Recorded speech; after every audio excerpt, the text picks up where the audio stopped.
राधे राधे। जय श्री कृष्ण।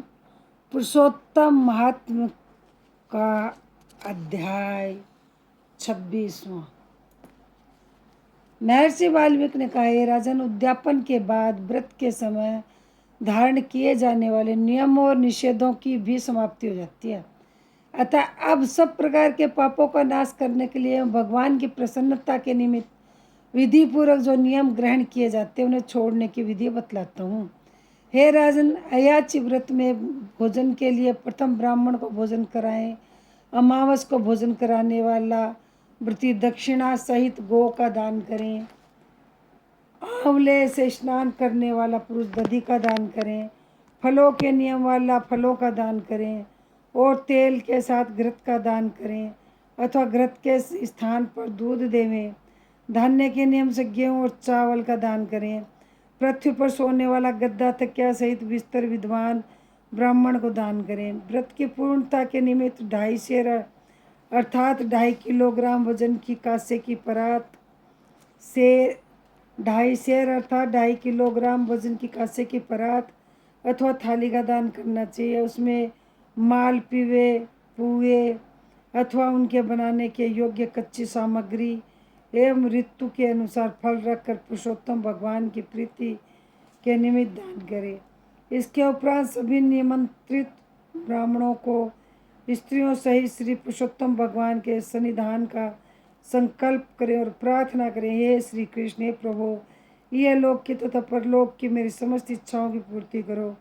फिर आमंत्रित ब्राह्मणों के चरण भक्तिपूर्वक धोकर उनको भगवान का रूप मानकर उन्हें मुदित मन भोजन कराएं। व्रत रखने वाला व्यक्ति विधि पूर्वक ब्राह्मणों को भोजन करा के दक्षिणा देवे। केला, आम एवं अन्य प्रकार के फलों तथा घृत से बने मालपुए पकवान, सुस्वाद उड़द के बड़े, खांड के से पके और घृत से बने घेवर, फेनी, खरबूजा, ककड़ी, साग, अदरक, नींबू के रस से युक्त अन्य साग और पके हुए आम, इस तरह 6 रसों से संपन्न 4 प्रकार के भोजन से जो गौ से घृत महक रहा हो, विनम्रता एवं श्रद्धा से ब्राह्मणों को भोजन करा के पान एवं दक्षिणा देवे। कत्था, चुन्ना, सुपारी, इलायची, लौंग, कस्तूरी, जावित्री आदि से संयुक्त पान जो भगवान को अति प्रिय है, सादर सहित देवे। अर्धांगिनी सहित उन ब्राह्मणों को संतुष्ट करके सबको समान भाव से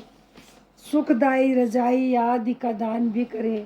पुरुषोत्तम मास में मौन व्रत का पालन करने वाला व्यक्ति स्वर्ण सहित 1 घंटा तथा तिल दान करने वाला ब्राह्मण संपत्ति को उत्तम भोजन कराएं। बाल नाखून न बनाने वाले का नियम रखने वाला व्यक्ति दर्पण दान दे। जूता छोड़ने वाले जूते का दान करे। नमक का परित्याग करने वाला विविध प्रकार के रस वाले पदार्थ दान करें। दीपक दान करने वाला पात्र सहित दीपक का दान करें।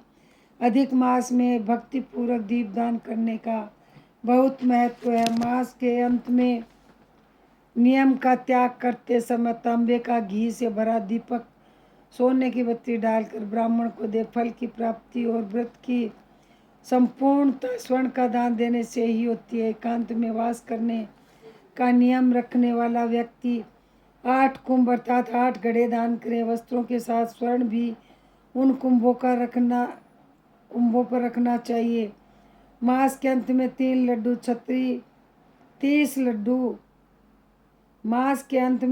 लड्डू, छतरी तथा जूते भी दान करने चाहिए। यदि सभी वस्तुओं को दान करने की सामर्थ्य न हो तो यथाशक्ति एक बैल इस प्रकार का दान करें जो भार वहन करने के योग्य हो। इनके साथ ही अन्न का भी दान करना चाहिए, क्योंकि अन्न से बढ़कर कोई वस्तु बड़ी और पवित्र नहीं है। जीवन का आधार अन्न ही है। अन्न से मुनि एवं सिद्ध व्यक्ति परम निर्वाण गति को प्राप्त करते हैं। अतः अन्नदान की महिमा परम्पार है। हे राजन, पुरुषोत्तम मास में जो व्यक्ति केवल रात्रि में ही भोजन करता है वह अगले जन्म में राजा होता है और दिन के प्रातः काल में देवता, मध्यान्ह काल में मुनिजन, अपराह्न काल में पितृगण एवं सायंकाल में आत्मा का भोजन होता है। जो मनुष्य सब काल बिताकर भोजन करते हैं उनके ब्रह्म हत्या आदि की सभी पापों का शमन होता है। इसी से पूरे दिन निराहार रहकर रात्रि में केवल एक बार भोजन करने वाले को सर्वाधिक पुण्य की प्राप्ति होती है। अधिक मास में उड़द न खाने वाला व्यक्ति सब पापों से मुक्त हो जाता है। हे राजन, जो ब्राह्मण होकर कोलू चलाता है वह पापात्मा होता है और फेरे गए तिलों की संख्या के बराबर वर्ष तक रौरव नरक में पड़ा रहता। परंतु अधिक मास की शुक्ल पक्ष तक कृष्ण पक्ष की एकादशी द्वादशी के दिन उपवास रखने वाला ऐसा व्यक्ति भी गरुड़ पर चढ़कर विष्णु लोक को प्राप्त करता है। दशमी और द्वादशी के दिन एक समय भोजन करके भगवान की प्रसन्नता के लिए भक्तिपूर्वक व्रत करने वाला स्वर्ग को प्राप्त करता है। हे राजन, इस मास में कुश की सैया पर संयन और कुशासन के प्रयोग का विशिष्ट महत्व है। कुशासन का त्याग किसी प्रकार न होना चाहिए। कुशा परम पवित्र है, इससे मल मूत्र रुधिर श्लेष्मा आदि कभी न पहुँचना चाहिए। ऐसा करने वाला नरक का कीड़ा बनता है। कुशा के बिना सभी धार्मिक क्रियाएं व्यर्थ रहती है। कुशा के मूल में ब्रह्मा, मध्य भाग में जनार्दन, अग्र भाग में शंकर का वास है। शूद्र द्वारा कुशा का उखाड़ना और कपिला गाय का दूध पीना वर्जित है। वह कुशासन पर न बैठे, गोपवित्र धारण न करे और न ही वैदिक क्रियाएं करे। इनके विरुद्ध चलने वाला शूद्र पितरों को लेकर डूबता है और 14 इंद्र होने तक महानरक में पड़ा रहता है। इसके पश्चात वह मुर्गा, सुअर या वानर की योनि प्राप्त करता है। शूद्र को ओमकार मंत्र का जाप भी नहीं करना चाहिए।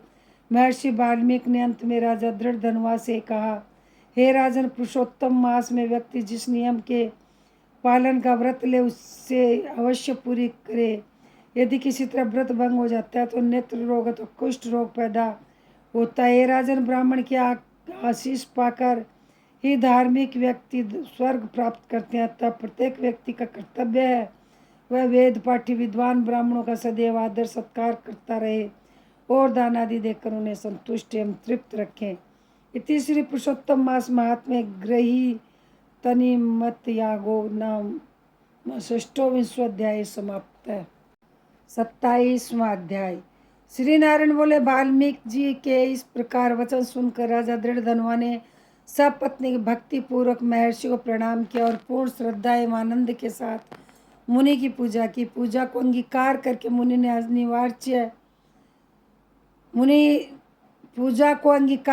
मुनि ने आशीर्वचन दिया कि राजा, तुम्हारा कल्याण होगा। मैं पाप नाशिनी सरयू की ओर प्रस्थान करता हूँ।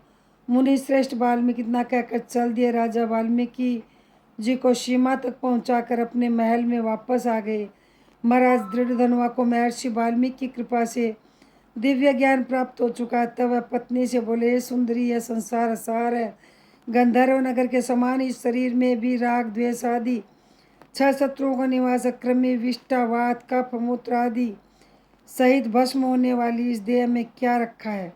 मैं भगवान की भक्ति और मोक्ष प्राप्त करने हेतु वन गमन करूंगा और वही भगवान पुरुषोत्तम को स्मरण करूंगा। पति के ऐसे वचन सुनकर वह पतिव्रता साध्वी और गुण सुंदरी रानी विनय पूर्वक हाथ जोड़कर बोली, हे भूपते, आपके साथ मैं भी चलती हूँ और पतिव्रता स्त्री का देवता उसका पति होता है, अतः मैं भी आपके साथ ही रहूंगी। ये नारद, अपनी परम प्रिय रानी के ऐसे वचन सुनकर राजा अपने पुत्र को राज्याधिकारी बनाकर पत्नी सहित वन को चल दिया। वे दोनों हिमालय के समीप गंगा तट पर जा पहुँचे। पुरुषोत्तम मास प्रारंभ होने पर पूरे मास वे तीनों कालों में स्नान आदि करते और पुरुषोत्तम भगवान का स्मरण करते हुए वे दोनों दिन रात भगवान की पूजा आराधना करने लगे। इस प्रकार स्नान, व्रत और पूजा करते हुए उन्होंने पुरुषोत्तम मास बिता दिया। व्रत संपूर्ण होने पर छोटी बजती हुई घंटियों से सुशोभित एक विमान वहाँ उतरा। उसमें पुण्यशील और सुशील नामक श्री हरि के गण विराजमान थे। राजा रानी को दोनों गणों ने नमस्कार किया, फिर दोनों को आदर्शित विमान में बिठा लिया। इस तरह रानी सहित राजा ने दिव्य शरीर धारण कर गोलोक को प्रस्थान किया। पुरुषोत्तम भगवान के गोलोक में श्री हरि के समीप रहकर दोनों आनंद पूर्वक निवास करने लगे। कथा सुनाने के बाद श्री नारायण कहने लगे, हे नारद, मैं अपनी एक जिह्वा से पुरुषोत्तम मास की महिमा का बखान कैसे कर सकता हूँ। इस पृथ्वी पर इसके समान दूसरा कोई मास नहीं है।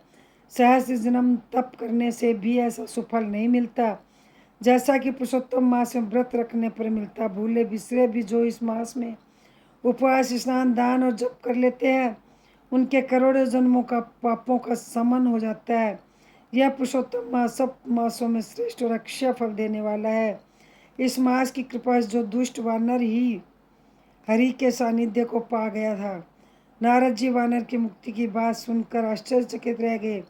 उन्होंने भगवान से कहा, हे प्रभु, वेदों और शास्त्रों में मानव जन्म को ही संपूर्ण मुक्ति का साधन बताया गया है। फिर यह ज्ञानी वानर पुरुषोत्तम मास की सेवा से कैसे मुक्ति पा गया। हे तपोनिधे, सर्वजनों के हितार्थ यह कथा मुझे सुना दीजिए। वह वानर पूर्व जन्म में कौन था, वह कहाँ निवास करता था, उसे क्या फल मिलता था। श्री नारायण ने कहा कि नारद, वह वानर पूर्व जन्म में केरल प्रदेश का अति लोभी ब्राह्मण था। पिता ने उसका नाम चित्र शर्मा रखा था, परंतु अत्यंत कंजूस होने के कारण लोग उसे करदई के नाम से पुकारते थे। धन के लोभ में लिप्त रहने के कारण उसने न तो कभी हवन किया, न ही वह पितरों को तृप्त कर सका। यश के निमित्त भी उसने कभी कुछ पुण्यादि नहीं किया। स्त्री पुत्रादि का भी उसने उचित ढंग से पालन नहीं किया। इस तरह वह अन्याय और अत्याचार करता हुआ केवल धन संचय में लगा रहा। माघ मास में उसने तिलों तक का दान नहीं दिया। कार्तिक में दीप दान, ब्राह्मणों को भोजन कराना चाहिए, वह भी उसने नहीं किया। बैसाख में धान्य का दान, अन्य मासों में भी किसी प्रकार का कोई दान उसने नहीं किया। सूर्य के संक्रांति, सूर्य चंद्र के ग्रहणों के अवसरों पर हवन, जप और दान आदि जो करना चाहिए, वे भी उसने कभी नहीं किए। वह अपनी निर्धनता का बखान करता हुआ धन की लालसा में इधर उधर घूमता रहता और लोगों से याचना करता कि मुझ दीनहीन को कुछ मिल जाए। उस पर पर्याप्त धंधा, परंतु हर समय धन की तृष्णा में रहने के कारण बहुत ही कृष्ण काय हो गया था। लोग उसे पास ही खड़ा न होने देते थे, उसको धुतकारते थे और धिक्कारते थे, परंतु वह सबसे याचना करता हुआ यहाँ वहाँ घूमा करता था। एक दिन वह बगीचे के स्वामी माली को उसने रो रो कर अपना दुखड़ा सुनाया। माली उसकी दीनता भरी वाणी सुनकर दया से भर उठा। उसने उसे बगिया में रहने को कह दिया। चित्र शर्मा माली की हर आज्ञा को मानता, उसके कार्यों में उसे सहायता देता और इसी से कुछ दिनों माली को पर दृढ़ विश्वास हो गया कि कर्दय उसका अपना व्यक्ति है और उसे किसी भी प्रकार की हानि नहीं पहुंचाएगा। कुछ समय पश्चात माली ने बगीचे को कर्दय पर छोड़कर राज मंदिर में नौकरी कर ली। वहाँ अधिक कार्य होने के कारण माली को बगीचे की पूरी देख रेख छोड़ देनी पड़ी। वह बगीचे के फलों को नित्य पेट भर खाता, बचे हुए बेच देता और प्राप्त होने वाले धन को निर्भय हो अपने पास रख लेता। बगीचे का स्वामी जब भी उससे आकर बिक्री से प्राप्त होने वाले धन के विषय में पूछता, अत्यंत असत्य बोल कर कहता है, हे भैया, मैं तो नगर में भिक्षा मांग कर गुजर करता हूँ। बगीचे के फलों की रखवाली करते करते परेशान हो गया, लेकिन पक्षी सारे फलों को खा जाते। कर्दे की बात पर विश्वास करके वह माली लौट जाता है। इस प्रकार फलों को खाते बेचते उस कर्दे ने 87 वर्ष बिता दिए। वेदज्ञों का कहना कि बिना भोगे हुए पाप कभी क्षीण नहीं होते। मृत्यु के समय यमदूतों ने आकर उस पर मुदगरों का प्रहार किया तो वह रुदन करता हुआ अत्यंत कष्ट पाता हुआ यमलोक के मार्ग पर चलने लगा। मार्ग में चलते चलते वह अपने कुकर्मों के लिए रोता चिल्लाता था, हाँ, मुझे मूर्खता को देखो, मैंने देव दुर्लभ भारत भूमि में जन्म पाकर भी क्या किया। धन के लोभ में सारा जीवन यूं ही वृथा गंवाया। मैंने कभी कोई दान नहीं किया, कभी हवन और जप तो दूर की बात है, कभी मकर के सूर्य में गंगा स्नान तक नहीं किया। पुरुषोत्तम मास के अंत में 3 उपवास भी नहीं किए। मैंने धन के लोभ में पड़कर अपनी देह को भी नहीं संवारा, न ही ठीक से परिवार पालन किया। मेरा संचित धन पृथ्वी में गड़ा रहकर व्यर्थ गया। मुझ दुष्ट बुद्धि से सारा जीवन क्लेश में ही बिताया। इस तरह करुण विलाप करते हुए कर्दय को यमदूतों ने यमराज के समक्ष पहुंचा दिया। श्री नारायण ने आगे कहा, हे नारद, यमराज के दरबार में चित्रगुप्त उसके शुभ कर्मों के लेखा जोखा को देखते हुए धर्मराज से बोले, इस कर्दे ने ब्राह्मण होकर भी चोरी क्यों, झूठ बोला ने जैसा अधम कार्य किया। धन के लालच के कारण इसने कभी कोई शुभ कार्य नहीं धन के लालच में इसने कभी कोई शुभ कार्य नहीं किया, बल्कि अनेकों कुकर्म किए। इसके दो पाप, चोरी विश्वासघात, तो अत्यंत ही जघन्य है। चित्रगुप्त के ऐसे वचन सुनकर धर्मराज ने कहा, पहले इस कृपण को सहस्त्र जन्मों तक वानर की योनि में रखो, फिर इसे चोरी और विश्वासघात करने का दंड दिया जाएगा। इति श्री पुरुषोत्तम मास महात्म्य कर्द्योपाख्याने सप्तविंशो अध्याय समाप्त है। यदि मेरा ये पुरुषोत्तम मास महात्म का वीडियो आपको अच्छा लगा हो तो मेरे चैनल को सब्सक्राइब नहीं कर रखा हो तो सब्सक्राइब करें, लाइक करें, शेयर करें, बेल आइकन प्रेस करें, कमेंट ज़रूर से करें। जय श्री कृष्ण, जय श्री श्याम, राधे राधे।